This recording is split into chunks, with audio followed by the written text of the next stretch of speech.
সকালবেলা মুরগি পানি খাদ্য দেওয়ার আগে যে কাজগুলো করবেন,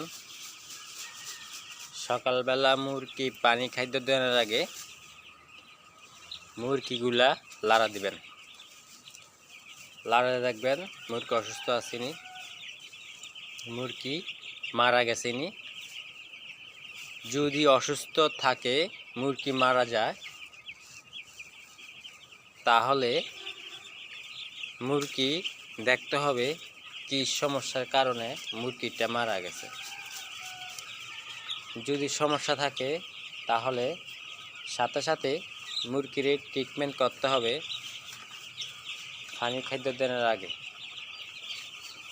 যদি মুরগি সুস্থ থাকে, মুরগি মারা না যায়, তাহলে মুরগিরে পানি খাদ্য দিতে পারবেন, মুরগির সমস্যা নেই। আমরা যারা নতুন খামার দিয়েছি, আমরা আসলে জানি না যে মুরগি অসুস্থ হলে কী করবো, কীভাবে মুরগি পালবো।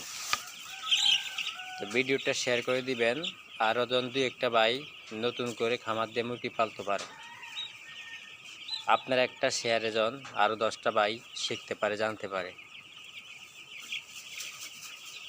মুরগিগুলো লাড়া দিয়ে দেখবেন মুরগিগুলো মারা গেছেনি, অসুস্থ আসেনি। না গেলে আপনি আগে যে ওষুধ খাওয়াইতেন ওই ওষুধগুলা খাওয়াবেন। আর যদি মুরগি মারা যায় তাহলে ডিলারের সাথে যোগাযোগ করবেন, করে তারপরে ট্রিটমেন্ট করবেন। ডিলারের সাথে যোগাযোগ করেন ছাড়া কখনও ট্রিটমেন্ট করবেন না, তাহলে মুরগির সমস্যা হয়ে যাবে, অসুবিধা হয়ে যাবে। আসলে ভাই আগে এই জায়গাতে মনে করেন লাখ লাখ টাকা পুঁজি খাড়াইয়ে যদি মুরগি অসুস্থ হয়ে যায়, তাহলে নিজে থেকে খারাপ লাগে। আমি চাই আপনারা 2 পয়সা লাভ করেন, কিন্তু সঠিক নিয়মে মুরগি পালতে হবে। সঠিক নিয়মে যদি আপনি মুরগি না পালতে পারেন, তাহলে আপনি কীভাবে 2 পয়সা লাভ করবেন?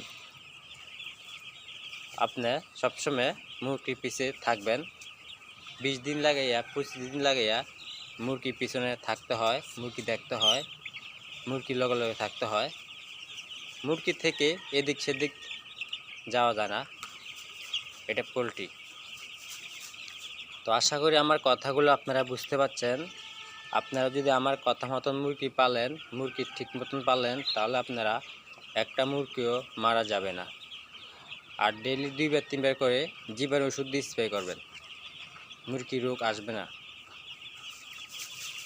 তো এইভাবে মুরগিগুলা লাড়া দিবেন, লাড়া দিয়ে ট্রিটমেন্ট করবেন, ইনশাল্লাহ আপনি মুরগিগুলা সমস্যা হবে না। আশা করি আমার কথাগুলো আপনারা বুঝতে পারছেন। যদি ভিডিওটা ভালো লাগে থাকে তাহলে আমার ইউটিউব চ্যানেলটা সাবস্ক্রাইব করে দিবেন, আমার ফেসবুক আইডিটা ফলো করে দিবেন। অসংখ্য সবাইকে ধন্যবাদ। ভালো থাকবেন, সুস্থ থাকবেন।